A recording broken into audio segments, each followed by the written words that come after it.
I am reading Naruto for my very first time, and I made a video a few months ago covering chapter 1 all the way through chapter 350, like right about halfway through the series. My original plan was to just make one more video after that first one, after I finished the series, but I have read some absolutely bonkers things, and I just have so much to let out into the world, so we've got another video. The support on the first video as well was absolutely wild, which I really wasn't expecting at all, so yay, thanks guys, I appreciate that. Like, I'm Kalkan the Kagurabachi girl, that's what they call me around here, but you guys all pulled the fuck up for a Naruto video, so I think that's super cool. We love to see it. Thank you guys. If you were here last time, I had my thoughts organized in sections, which was prior knowledge, characters, praises, gripes, what I'd gotten spoiled since starting the series, and then the closing remarks. But since all of that is established, I'm just gonna go through it arc by arc instead. So first is the Itachi Pursuit Mission, which Itachi, I said it wrong last time, even though I literally looked up a pronunciation video and it said Itachi, Itachi. So that's how I was saying it. I was in the middle of that arc last video, so I didn't really bring it up at all. We get Sasuke defeating Orochimaru, which good riddance. Fuck that guy. Absolutely deserved, loved this for Sasuke. And then he gathers his little group in this arc, and let me tell you guys, I love the Taka so much. Well, they're the Hebi at first, but I really love them. I really start to grow fond of them when they are the Taka, but we'll call them the Hebi for now. Hebi? I don't know. My bad, y'all. We're already off to a start. Hey, at least I improved with Itachi, okay? Give me some credit there. Sugetsu is super cutesy, and I found out his color scheme is white and purple, which makes me love him even more than I did. Like, come on. Like, he was already like a cutesy little goofy guy, and I like his little sharp teeth. It's super cute. And his color scheme is white and purple. Like, you've got to be joking. So that made me like him even more. And Karen, I also really, really like, to be honest. Especially over time, I really started to like her. At first, it was like, whatever. But now I do really like her. And Jugo is cool, too. You know, they've all got their weird stuff going on. Sasuke's really gathered a whole little freak show. And he's one of them as well, of course. And I love the dynamic of all four of them. I think it's so fun. Sasuke versus Deidara was pretty fun. Let's hope I said that right. I liked that fight. It was cool. I was reading it while the trailers were playing, while I was waiting for a movie to start in AMC. And so the whole like fake out bomb stuff had me really on edge because it's like the Coke trailers playing and you're like, shit. Like, how does Sasuke get out of this? So that was really fun. And then when Naruto ran into Itachi's clone and he was like, I'm more of a brother to Sasuke than you are. Gagged. Oh my gosh. I was also in an AMC during that as well. I think I was at AMC like back-to-back days. Like, I swear. But that was also crazy because I like slammed my seat and then I turned to my sister and I was like, Naruto just got his ass. I liked the Itachi Pursuit Mission. It was cool. It wasn't like, oh my gosh, this is fucking peak or anything. Not yet anyways, but it is a good arc.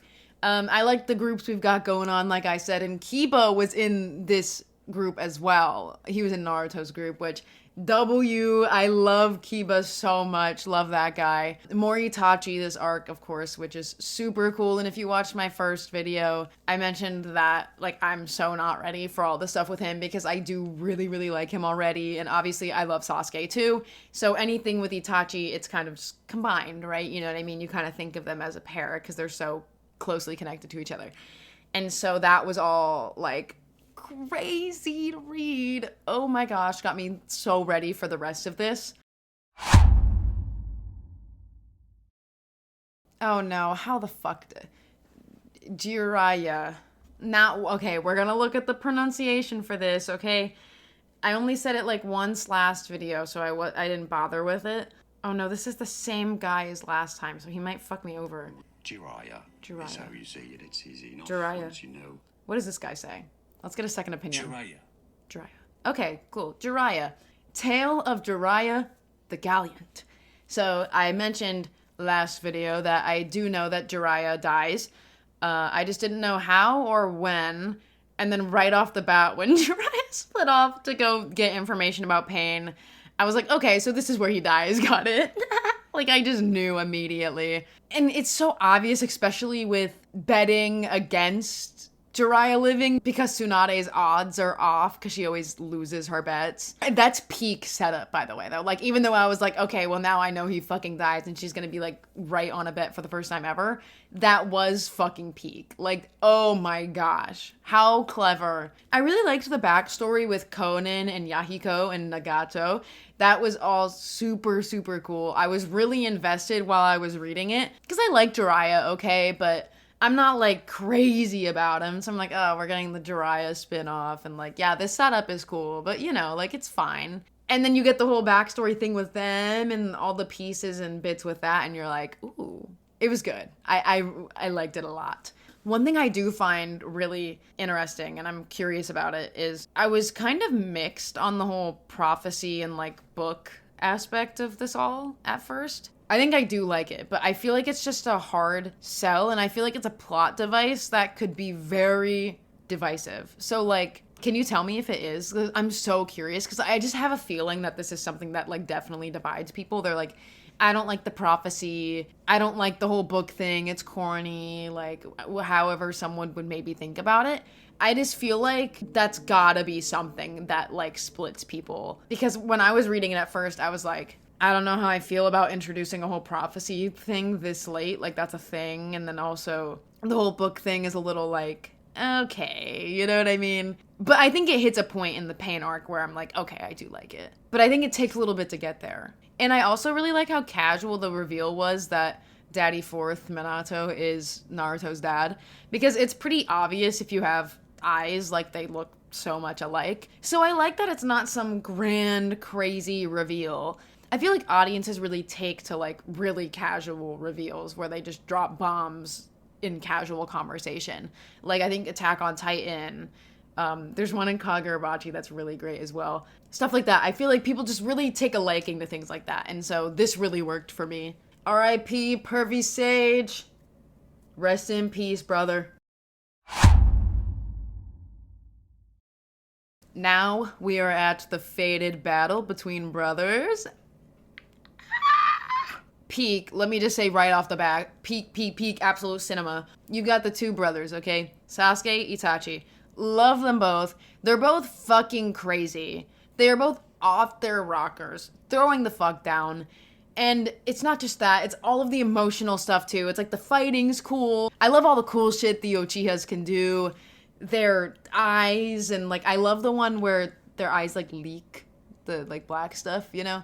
And the ones where the big things come behind them. So, of course, the fight looks super cool because, like, the Uchihas are built different with their crazy eyes. All of the emotional stuff as well makes that fight super cool. Like, that's really why it's good, you know? When Itachi tapped Sasuke's forehead at the end, oh my gosh, waterworks. That got me real good. I was sitting on my bed right there, and I was like...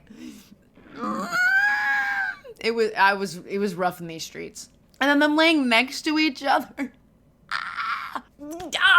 And then it just gets even worse with the context that we get after that. And then Toby runs into Naruto's group. And let me tell y'all, this man has me confused as shit, okay? So, like, I know I mentioned last video that I got it spoiled for me that Obito is alive. But I don't know how or what or any of the details involved in that whole ordeal. One of the chapters ends with Kakashi and Toby locking eyes, and it's the two opposite eyes, right? And so I was like, is this Obito?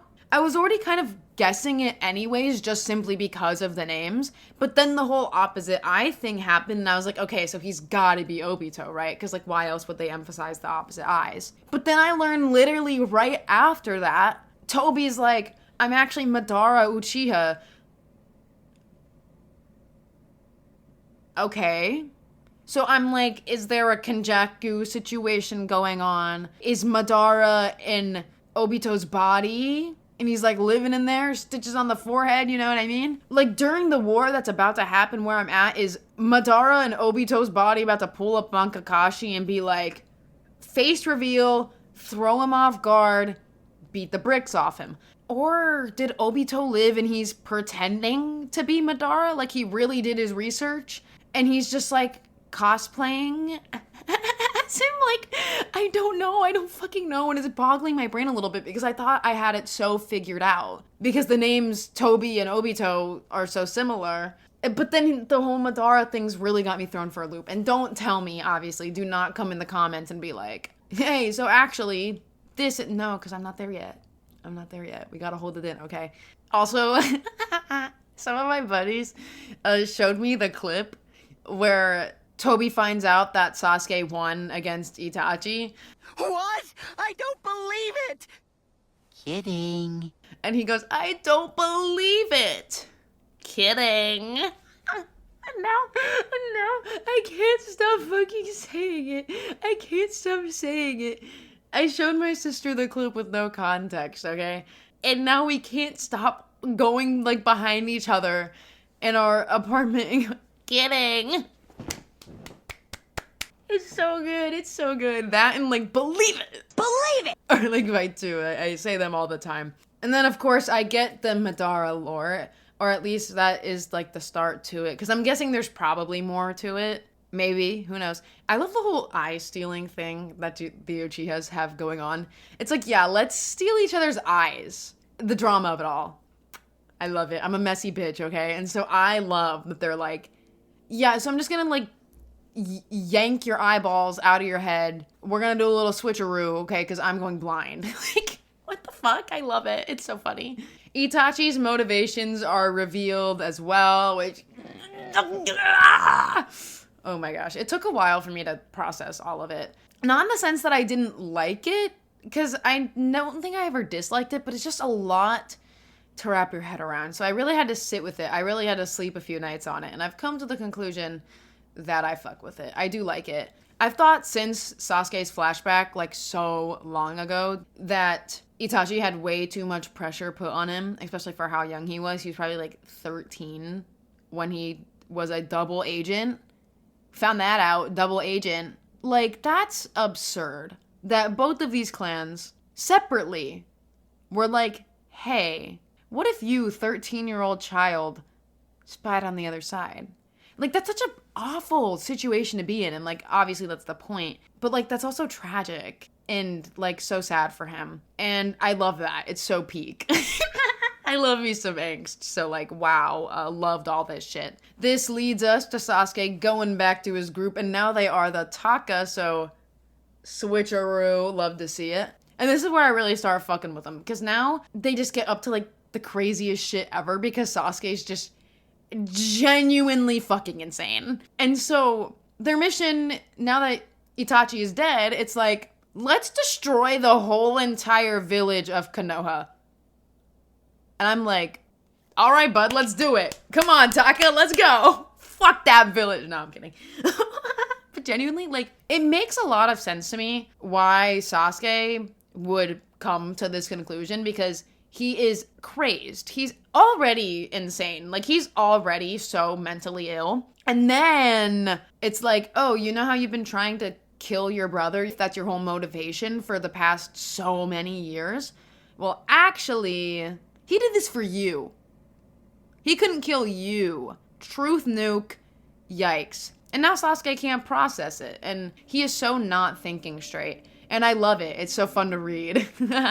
Back in Konoha, which, by the way, not Kohona, like I was saying in the first video. Anyways, they find out about Jiraiya and him dying. Yikes. I loved this whole section where they were trying to decode his message. I thought it was an absolute banger plot. Again, one of those things where I'm like, just the writing on that, so good. Love it. And I really liked, and they asked Kakashi to read the book out loud. That shit fucking killed me. That was so funny. I also really like how Shikamaru helped Naruto through mourning Jiraiya in his own special Shikamaru way, you know. He's really smart, and he had recently dealt with something very similar. He dealt with the same feeling. His own master died. And so I think this works really, really well. Again, great writing. Like, wow. Now we are at Pain's Assault arc, which also really, really fucking good. Let me tell you, I was on the edge of my seat, dude. I thought I was gonna have to pull an all-nighter. I had to like hit a point where I was like, I need to stop here or I will genuinely keep reading this all night. Like, because it is so good. We get the Killer Bee introduction. The GOAT, low-key the GOAT. I've grown quite fond of him. Also, we get some Taka greatness as well. And then that bitch-ass motherfucker Danzo killed the frog. The hatred for that man formed so fast, and I'm so happy Sasuke got his ass. We'll get there later. I'm jumping ahead of myself. But let me tell you, when he killed that frog, oh, I was about to jump through my phone screen and strangle that man myself. Poor Choji is left to deal with all of the shit going on around him between his dad almost dying and Kakashi actually dying. Rip Kakashi Hatake, you would have loved AO3. When Kakashi had his whole inner monologue to Obito, and he brought up not being able to protect Rin, I was like, what's going on here? Did I forget something? Like, am I forgetting something really important? And no, it turns out because I looked it up. I was like, did I seriously forget something that important? No. Of course, Kakashi just drops that bomb on us as he's dying. I shouldn't be surprised at this point. That's how his character works. It's like, he'll act completely normal, and then all of a sudden it's like, all my friends are dead. Okay. So this shouldn't surprise me at this point, but it still caught me off guard. And the stuff with Kakashi and his dad at the fire.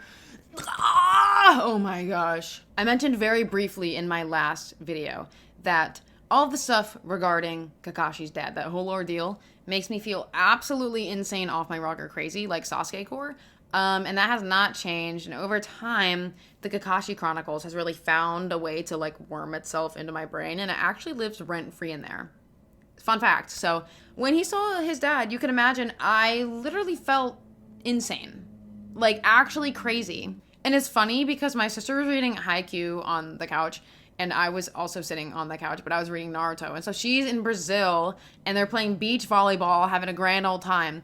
And I'm like, oh my gosh, oh my gosh, oh my gosh, oh my gosh, KMS, I can't do this. Yeah, so, that was a really fun reading experience. Dude, let me tell y'all, when it kept cutting to Naruto training during this whole thing, like, the village is getting turned into literal dust. I was getting so ticked.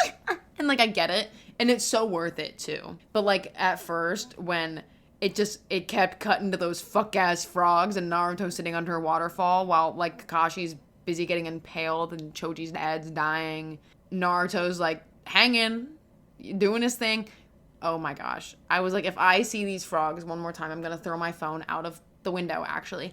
And then it was so worth it, though, because Naruto's whole arrival to the village is so fucking hype. And it's obviously better by the fact that he was not there and they were not able to contact him. How desperate they were to get him there is really fun, and it definitely works. But when I was reading it at first, I was like, oh my gosh, I can't handle this. I just need Naruto in the village already. And Naruto does arrive, and it's super cool, of course. But what really, really sells it is that double spread of pain. Peak cinema, absolute cinema, all over the place. So good. I'd never seen that panel. I'd never seen that double spread before. I'm so glad I didn't. I found out it's iconic after the fact. So glad I hadn't seen it. I was absolutely gagged. I was absolutely gobsmacked. It's so freaking good. Pain does the whole I am you, you are me, we're the same trope, which I eat up every single time. Like Mahito and JJK does this, and Hirohiko, my goat, and Kagurabachi does this same thing. It goes fucking hard there too. I love that trope so much, I'll be so real. And so for Pain and Naruto, same applies. Absolutely amazing. And I would say it's especially effective here because he's not necessarily wrong. They have the same goal. They both don't want war. They both want peace. But their methods and ideology are so different when it comes to that. And it's so well executed. So cool. And I also love that it does the reveal Nagato is the one controlling Yahiko's body. I just love that contrast of Yahiko's body being strong and very formidable, very intimidating, all the things. But the guy actually controlling him is like sickly and shriveled and very much not physically well. And I just think that contrast is very effective and it works well. Then we get to something that I'm still not quite sure how I feel about it. And that is Hinata confessing her love for Naruto. Like, the fact that she loves him isn't shocking. Like, we've been known this, okay? It's more so that she did this out of, like, nowhere.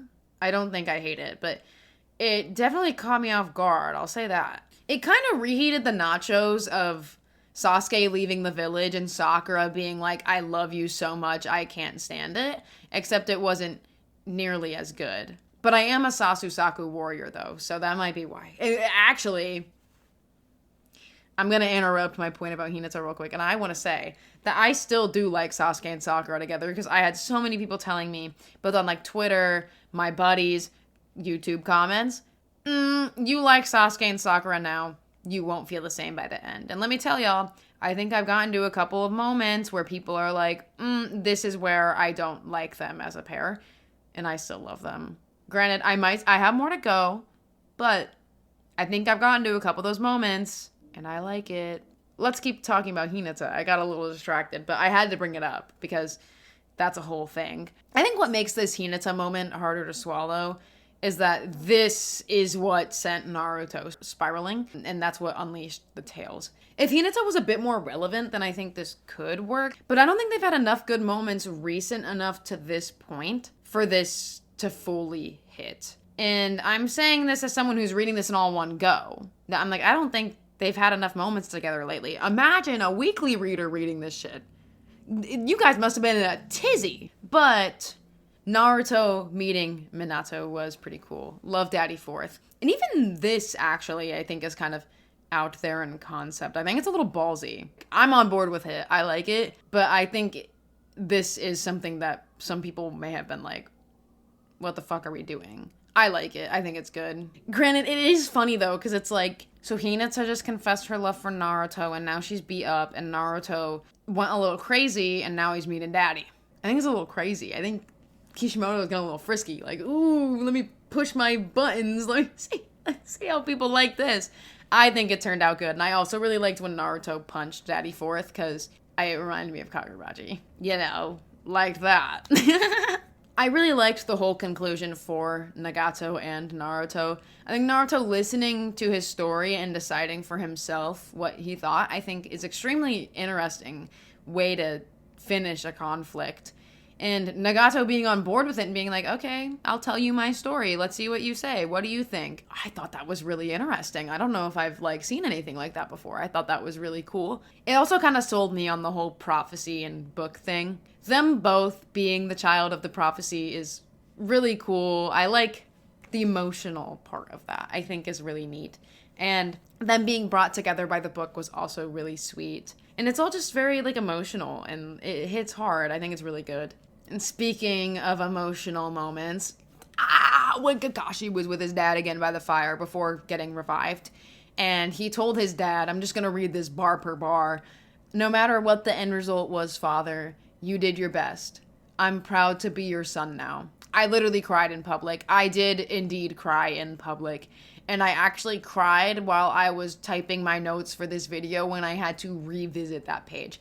So that's that. So good. Oh my gosh. And also, they also dropped the bomb here that Kakashi's mom is also dead. Truth nuke. Your mom's dead too. Why would Kakashi ever have a good day in his fucking life? That reveal's great. This whole moment is one of my favorite moments in the whole series, point blank period. We've come to the conclusion now. This whole arc is one of the best, for sure, I would say. So good. I don't know if it's my favorite, but I do really, really like it. And also shout out Conan, because I mentioned her once or twice, but I liked her. I thought she was super cool. And even Yahiko as well. All of the three of them I thought were awesome. So thumbs up from Calcan for the Pain arc. Really, really fucking good. And now we're at the Five Kage Summit, and the fellas from the first arc are back. And this was so nice, but also so messy, and I love the drama of it all. I loved when they were like, where's Sasuke at? We want to see Sasuke. And Naruto sells them the downplay of the century. Naruto's talking yeah, no, Sasuke will be back. It's all good. And Sasuke is like, we're gonna go kill the Hokage. Like, whoa, let's calm down, bud. Yeah, the contrast of how Naruto was describing Sasuke and what Sasuke is planning to do is so funny. I loved Kiba writing in, like, Paul Revere to tell the gang that Sasuke was declared a rogue shinobi. I also loved Sakura and Naruto freaking the fuck out. And then Kakashi being like, well, like, they aren't wrong, I fear. He quite literally is a rogue shinobi. Like, that's what he is. It's like, true. There's a really good moment with Kakashi and Sai as well, which I really liked, because they haven't interacted, like, a crazy amount. And so they kind of needed something like this. Or it's maybe more so something that I didn't know I needed. And I was like, wow, that's great. Because Sai needs more people to trust him, and his whole deal is so sad. He needs people to treat him like a real human being, which he doesn't get a lot of the time. And I really liked that kindness that he so very much needs comes from Kakashi. I think that was really nice. And I also loved the talk that Kakashi and Naruto had, where he said fathers tend to have a lot to tell their sons. I thought that was so, so nice. It hits hard after the stuff with Kakashi and his father, and of course with even Naruto and his own father, and it was a nice way of letting Naruto know as well that he does know that Minato Daddy Fourth is his dad. Great stuff. I loved this moment. Gaara's back! Gaara's back! Gaara's fucking back, bitch. The goat has returned. Absolutely loved that in the meeting with all of these big shots, he said, I'll start, listen up. And then he called their asses the fuck out. He called their asses out. That was wonderful. That was so great. I loved that for Gaara. Gaara's just the fucking goat. What can I say? And then Madara pulls up on Naruto and just starts spouting some crazy talk. Like, that shit was funny. I mean, first off, aura. But, like, something moon? Brother the moon? I really liked when Gaara was trying to reason with Sasuke, trying to stop his mission, even though he practically knew it was hopeless. And I kind of forgot that Gaara and Sasuke did actually have some really good moments together, other than just cool fighting. So this hit really hard. This really highlights Gaara's progression that he has made, and Sasuke's regression perfectly. They're in, like, the opposite places of where they were before. I found out that this arc has a very problematic moment, because when I tweeted about it, everyone was like, oh, and I was like, oh, I didn't realize that this was a notorious thing, but I guess I could have guessed after I got to it. Let me just say it. This moment I'm talking about is Sakura confessing to Naruto. So let me just say, it's definitely not a great moment, but I don't think it's as atrocious as some people claim it to be either. Because her intentions aren't bad, even if the execution and idea is kind of cruel. But Naruto knew immediately that she was lying anyways, and I honestly find it hard to believe that she even thought this idea would actually work, so why she even went in the first place, I really don't know. My issue with this moment isn't because of, like, wow, that's so mean of Sakura to do that. What a bitch, right? My issue with this is that I genuinely believe that Sakura is smarter than this. Like, I get that she and Naruto were both acting very irrationally during this whole arc, because they both couldn't cope with the news about Sasuke, but even then, I really just think she is smarter than this. Especially when it comes to Naruto, who she spent so much time with at this point. And they've gone through so much together. And I think they have a good understanding of each other. So I don't know why she thought this was a good idea. But the thing is, I don't blame her. I'm going to be real. I don't really blame her. I'm blaming the writing. Which sounds a little silly, because if that is the writing, then that is indeed part of her character. And that is something she did. And I get that. But, like, I don't know. And even then, even if you want to take it as a criticism as her of a character or whatever, like, wow, that was really mean of her to do that. Whatever. I stand with my canceled daughter. And honestly, I think there was a way to make this whole plot work without this confession, because she went to go kill Sasuke herself anyways. So I'd explain further. I don't feel like wasting any more energy talking about this moment, though. I feel like there's a way to do it without the whole confession, though. But we're just going to move on to bigger and better things, because I don't want to talk about this anymore. I want to talk about Taka shenanigans and Gaara and Naruto reuniting. Absolutely peak. Love it. That moment was great. And Sasuke versus Danzo was fucking amazing. I'm not gonna lie. I was real locked in on that. I thought that was so good. Danzo had that shit coming for killing that frog and thinking he could take Mami Tsunade's place. And for LARPing as in Uchiha, stealing eyes and shit. Fuck you, Danzo. And Sasuke gets really beat up, too. He gets beat up. He really overdoes it, which just shows his desperation. And I also think this whole fight is really effective for Sasuke and Karen's dynamic. It really sold me on Karen. I've grown quite fond of her. And Sasuke is such a dick for like, nom, healing up just to kill Danzo by stabbing right through her. Like, Sasuke. But also, the tea, the drama. Like, I love it. I'm not, like, sitting here like, Sasuke, why the fuck would you do that? It makes sense why he would do that. He is going through it. He's not doing well. I stand with my canceled son. And honestly, this whole thing gets even better when Sakura pulls up and Sasuke's got both his girls in one spot. And he's like, Sakura, you really want to join me? Kill her. Kill Karen. Prove your loyalty if you really mean it. Like, that gagged me. I ate that shit up. I'm not gonna lie. I was reading this on a plane. I read like 20 chapters on a plane, and it was this whole span of like Sasuke and Danzo and this whole thing. And I like could not stop reading. I was so on edge. It was so good. And then Naruto and Kakashi pull up, and then isn't the best they are? And this whole sequence I absolutely adore. I'm gonna be so honest. I oh my gosh, I ate that up. And Sasuke is just genuinely so crazy at this point. And it's so like sad, but also like really, really entertaining. It's like so captivating as a reader. I'm so locked in.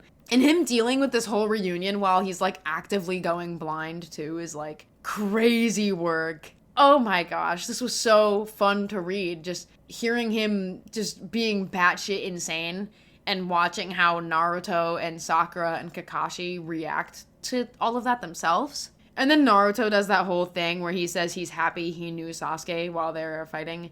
And let me tell you, I cried real tears on this airplane in a middle seat between strangers.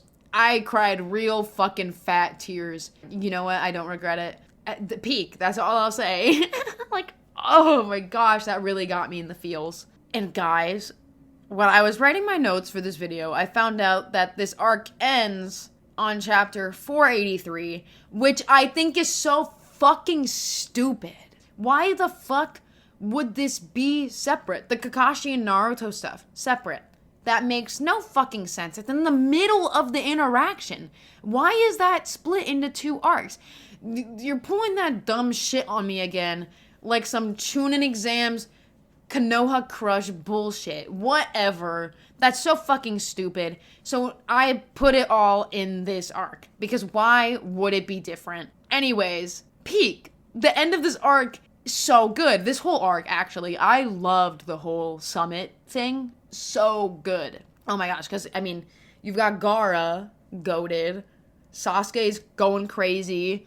Sakura's actually getting some good stuff again, which I guess some people would argue if it's good stuff or not. I thought most of her stuff was good. I like that she actually is like doing stuff again, because there was a span where she just really was not getting up to anything at all.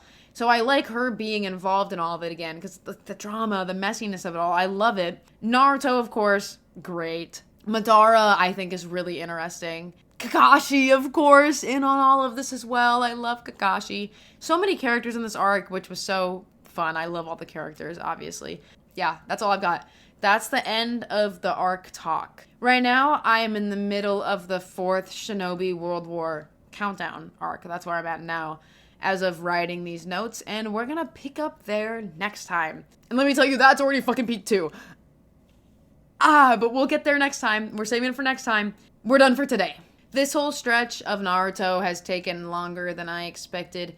I've been reading at a slower pace than before, but this summer I'm gonna lock the fuck in, and I'm gonna get it finished. And lately I've been picking up the pace again. I'm so into it right now. It's, oh my gosh, I love it. Sorry it took so long to give you guys an update. Just a heads up though, on my Twitter at Calcanaut, I do live tweet as I read with the hashtag Calruto. So if you're curious where I'm at in the series, you can always check that out to see where I'm at, what progress I've made, and also my initial right off the rip reaction to things. So yeah, check that out if you're curious where I'm at. I will have a final part of this initial series of my honest thoughts from this point to the rest of the series. So keep your eyes peeled out for that. So perhaps consider subscribing. That's the best way to keep your eyes peeled, because then you'll get that notif when I get that video up. And also like this video.